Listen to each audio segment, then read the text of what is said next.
अस्सलाम वालेकुम तो वुचान कश्मीर एसेंस तो बस तरन वस कुलगम किस अकिस इलाकस मज मौजूद ये यूनिक तो रेयर तिस इनोवेशन हावो ये तुम वुचान वुनुक तम मज वुचान दानुक फसल युस जमीनस मज आबस मज वुचन लबन मगर ये नफरन यस इनोवेशन कर्म दानुक मुश्क यह दान कह मुश्क बुज्जि हुंद सह फसल युस खाली अनंतनाग किस अकिस इलाकस मज मगर यमो सो इनोवेशन कर्म ये दान्यु यह मुश्क बुज्जि यह हवास मज ये पैकेट्स में है ये वचित हेकु तुम यह हवास मज यह मुश्क बुज्जि वपदावन आमज तो यह कित आम वपदावन युत योत कह तुम हाव बह ब्या चीज कि तुम वुचान यह हवास मज मुश्क बुज्जि अत बन कन यमो सब्जी तह रूम सब्जी ये सरसी जमीनस बन रुत तो हेर अगर अमुक वो अमुक व्यू वो यह कूता खूबसूरत तो यह कूता यूनिक हमारे साथ जो शख्स इस वक्त मौजूद है जिन्होंने ये जो मेरे सामने आप देख रहे हैं एक रेयर किस्म की मुश्क बुज्जि कल्टिवेट की है। कौन है क्या है? जहूर साहब हमारे साथ मौजूद है। अस्सलाम वालेकुम, बहुत शुक्रिया आपका वक्त देने के लिए। आपसे जानना चाहूँगी कि मैंने जहाँ तक आपके बारे में पढ़ा है, सुना है, जाना है कि ये जो मैं अपने साइड में देख रही हूँ ये ऊंची ऊंची ये लटकी हुई मुश्क बुज्जि क्या यूनिक है इसमें? पहले तो आपका तारुफ जानना है। मेरा नाम ज़हूर अहमद ऋषि है, मैं एग्रीकल्चर डिपार्टमेंट में काम कर रहा हूँ। तो मेरी जो बेसिक जो एक्सपर्टीज़ है वो है सॉइललेस कल्चर में, हाइड्रोपोनिक्स में। जो आप लटकी हुई फसल कह रहे हो इसको मैं सैक कल्चर बोलता हूँ। लोग कह रहे थे नहीं ये सागाम के बाहर तो उग नहीं सकती है। मैंने सोचा क्यों ना ट्राई किया जाए। ये मेरी दीवार थी। हाँ। ये 70 फीट लंबी है। हाँ। किसी काम की नहीं थी। मुझे फूल तो है ही, मेरे पास जगह है, फूल भी आप उगा सकते हो। हाँ। तो मैंने क्या किया, मैंने कहा नहीं बैठी है जगह, थोड़ा सा इन्वेस्ट करते हैं। हाँ। मुश्क बुज्जि तो चाहिए ही, अब तो आदत पड़ गई है बच्चों को भी खुद भी। चलो लगाते हैं। हाँ। और एक चीज़ मैं आपको कहना चाहता हूँ, एक्चुअली ये मैंने ट्रांसप्लांटेशन जो पैनिकल इंसेशन पे अभी है, मैंने कोशिश की थी कि मैं 2 क्रॉप निकालूं मुश्क बुज्जि के एक साल में। एक ही साल में। अभी ये अगस्त में मेरा कंप्लीट हो जाएगा, लेकिन 2 क्रॉप्स इस साल तो नहीं निकलेंगे, लेकिन मैं लगा हूँ, अगले साल देखेंगे। तो मेरे जो सीईओ थे वो मेरे से 15 मिनट ऑफिस में आते थे। पहले अपना टेबल साफ करते थे, फिर वॉशरूम साफ करते थे, फिर वो सीईओ माई कंपनी, फिर वो 2 कॉफ़ी बनाते थे, एक मेरे लिए एक अपने लिए।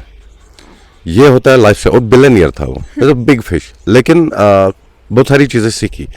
हमें आदत पड़ी है कि काम ना करने की।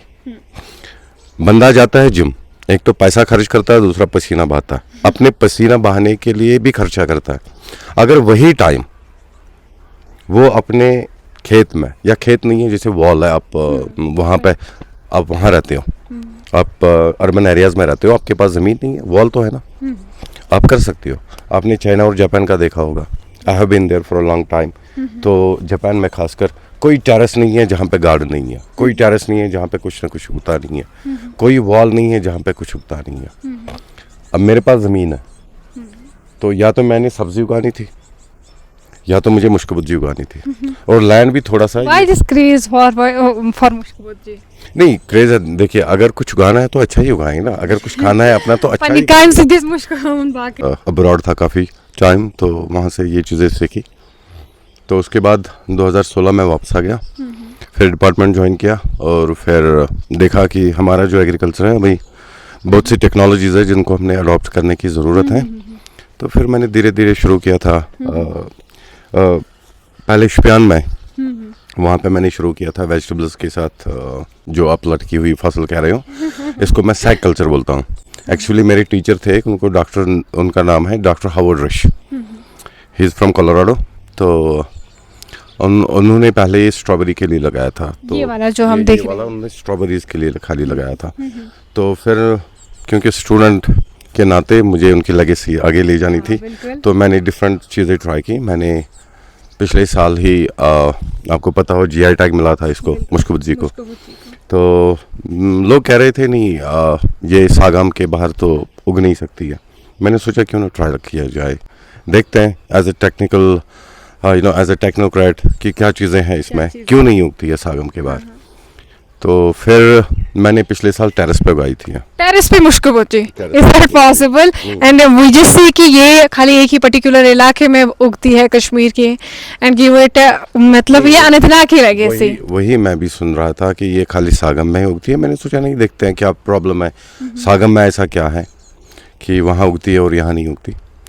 तो फिर मैंने एक छोटी सी ट्रायल लगाई थी टेरेस पे, तो वो सब लोगों ने देखी और मीडिया पे काफ़ी छाई थी वो ट्रायल। टेरेस पे मुश्क बुद्धि, और वो सक्सेस हुई थी। और जो सीड मुझे वहाँ से मिला वही सीड मैंने इस साल उसको एक्सपेंड किया अपनी रिसर्च में। अच्छा। तो कुछ चीज़ें मैंने देखी थी एक्चुअली। मैं पिछले साल भी कह चुका हूँ लोगों से कि जो नॉर्मल धान है जो हम उगाते हैं उसमें एक प्रॉब्लम है कि वो टॉलरेट करती है, अगर उसमें पानी जमा रहे तो वो टॉलरेट करता है वो वाटर स्टैग्नेशन। और जब वाटर स्टैग्नेशन होती है तो ऑक्सीजन की कमी होती है रूट्स को। लेकिन इसमें प्रॉब्लम है, ये सेंसिटिव है, इसमें वो जमा हुआ पानी नहीं रहना चाहिए, या वो हीट अप होता है, वार्म अप भी होता है। अगर आप फील्ड्स में जाए अभी तो वार्म अप भी होता है। तो मैंने देखा नहीं, इसमें फ्रेश वाटर चाहिए ताकि ऑक्सीजन मिलता रहे रूट्स को, जैसे ट्राउट के लिए, ट्राउट और कार्प के लिए। तो मेरी पहली ऑब्जर्वेशन थी। तो उसके बाद मैंने सोचा नहीं, वो तो हो गया टेरेस का। हालांकि इस साल भी मेरा टेरेस पूरा कवर है। इस साल भी टेरेस पूरा, हम वो भी देखना चाहेंगे। टेरेस पूरा कवर है। लेकिन फिर मैंने सोचा नहीं, जो मेरा ऑप्टिमल जो सिस्टम बनेगा वो यही होना चाहिए। मैं इसको साइकिल्चर बोलता हूँ। और उसके साथ साथ जो मेरी अपनी इनोवेशन है इस साल वो है ये लिविंग वॉल। इसको मैंने अपना नाम दिया है Zahoor's living wall. Zahoor's living wall. We want to see, we want to explore about this. तो ये जो पैकेट्स में इनमें मिट्टी और इनमें क्या क्या कुछ बह रहा है? मैंने आपको पहले ही बताया, ये सॉइलस है एक्चुअली। एक मीडियम है हमारे पास यहाँ पे आता है जिसे राइस हल कहते हैं। धान के वो दाने जो खाली रहते हैं, जिनमें वो राइस नहीं होता भरा हुआ, तो वो खाली रहते हैं, पॉलिनेशन नहीं होती हो या बीमारी लगी होती है, वो लोग फेंक देते हैं यहाँ पे। तो अब मैं मीडियम कोई बाहर से लाऊं, जैसे कोकोपीट है, रॉक वूल है, तो काफ़ी महंगा पड़ेगा ग्रोवर्स को। मुझे ऐसी टेक्नोलॉजी बनानी है, मुझे ऐसी टेक्नोलॉजी डिवाइस करनी है जो कि एक तो लोकली अवेलेबल हो और दूसरी सस्ती भी पड़े, ताकि मासेस उसमें जुट जाए। तो फिर मैंने वही राइस हल का वो अल्टरनेटिव देखा, और वही राइस हल। और दूसरी चीज़ कि मैं केमिकल्स वगैरह का इस्तेमाल नहीं करता हूँ। इनमें किसी का केमिकल नहीं है, ना फर्टिलाइजर है ना केमिकल है। खाली सॉइल। मैं इसको बायोपोनिक्स कल्चर बोलता हूँ, क्योंकि इसमें बायोलॉजी का यूज़ होता है। जैसे एक बायो चेन होती है, जैसे हमारे फॉरेस्ट में होता है, तो वो चीज़ें यहाँ पे भी मैंने लगाई है। तो वही अप्लाई करके आप देखोगे, ये अब पैनिकल इंसेशन पे है, ये वाली पैनिकल इंसेशन पे जो है कुछ ड्रॉप्स भी हमें देखने को, कि इवन आई वाज ऑब्जर्विंग कि नीचे से कुछ पानी भी आप देख रहे हैं। ओवरहेड सिस्टम दिया हुआ मैंने। ओवरहेड सिस्टम वो आप ऊपर से, वो ऊपर से ओवरहेड सिस्टम, वहाँ से जो पानी आता है नीचे नीचे नीचे आके फिर यहाँ पे मैंने ड्रेन किया हुआ, क्योंकि पानी जमा नहीं रहना चाहिए उसमें।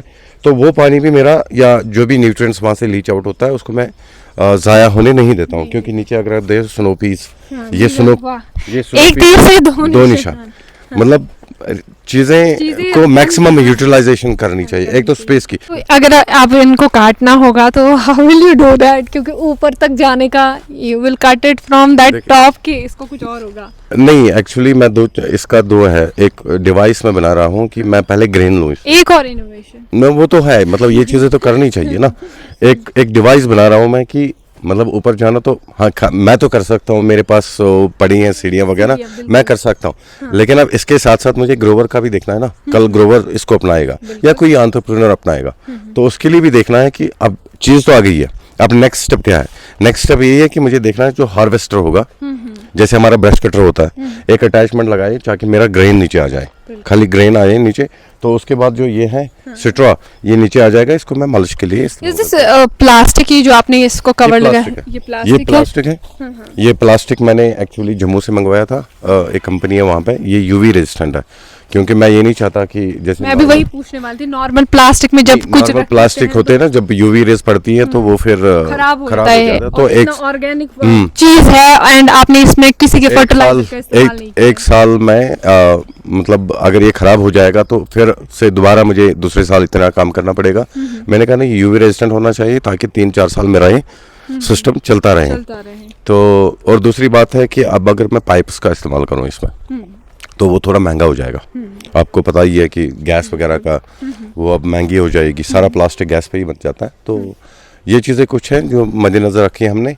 और दूसरी चीज़ है हम क्लॉथ का भी इस्तेमाल कर सकते हैं, ये ज़रूरी नहीं है। अगर हमारे पास ये नॉन वोवन क्लॉथ आ जाएगा, जियो टेक्सटाइल जिसे कहते हैं, अभी तो यहाँ पे लोगों को उतना पता नहीं है और इंडस्ट्रीज़ भी वहाँ उस साइड काम नहीं करती हैं, है हमारे पास, मतलब ऑल्टरनेटिव्स हमारे पास है, हम वो चीज़ें भी कर सकते हैं। एग्रीकल्चर में हम देख रहे हैं आए रोज़ नई नई इनोवेशंस हो रही है, नौजवान आ रहे हैं, कोई छोटे बच्चे आ रहे हैं इस चीज़ को लेकर कि एग्रीकल्चर में जो है कोई यूनिक चीज़, कोई एडवांस्ड चीज़, कोई एडवांस्ड टेक्नोलॉजीज कश्मीर में इस्तेमाल, क्योंकि we have the backbone of agriculture with us, we have the backbone of horticulture as well.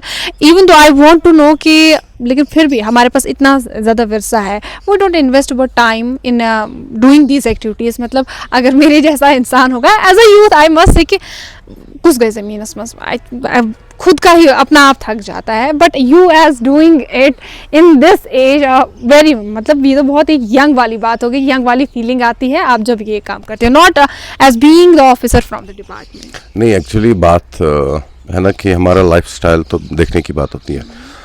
शायद आपको पता नहीं हो, वेस्ट के साथ मैंने काफ़ी काम किया, मैं आपको बता चुका हूँ। तो मैंने देखा, इसमें मैंने ट्राई किया था काफ़ी बार, तो बच्चों को भी अच्छा लगा, खुद को भी अच्छा लगा। अगर आप उगाना ही है तो अच्छा ही उगाएंगे। ये काम मैं करता रहता हूँ, ये चीज़ें खुद हाथ से बना के, एक एक सैक, वेल्डिंग मशीन रखी है, ये चीज़ें इरेक्ट करना, तो ये सारी चीज़ें होती हैं ना, मतलब डिज़ाइनिंग वगैरह, पहले पेपर पे बनाना, फिर उसको उतारना, and then we need to make sure कि the water that's coming down through the sacks कहीं पे ड्राई ना रहे, ठीक है ना, एक ही जगह जमा ना रहे। Even though I am observing these knots are to make sure that this substrate doesn't settle down. अगर आप देखोगे ग्रेविटी या बीच बीच में, अगर मैं ओपन में रहता, ये उसको खुला छोड़ देता, तो सारा नीचे तक आ जाता और यहाँ पे नहीं रहता। That's why these knots, to prevent this. I was thinking कि शायद इसमें दो चार बीजें लगाई है, उस वजह से इधर नॉट बांधी है। नहीं, नॉट इसलिए होता है कि ताकि सबस्ट्रेट को सेटल डाउन। और दूसरी चीज़ अगर आप देखोगे तो उसके साथ साथ हमने नीचे जो ज़मीन मेरी थी उस पर बेल पेपर है, येलो वाले बेल पेपर है, स्विच चैड है, ये चीज़ें भी आप देख सकते हो।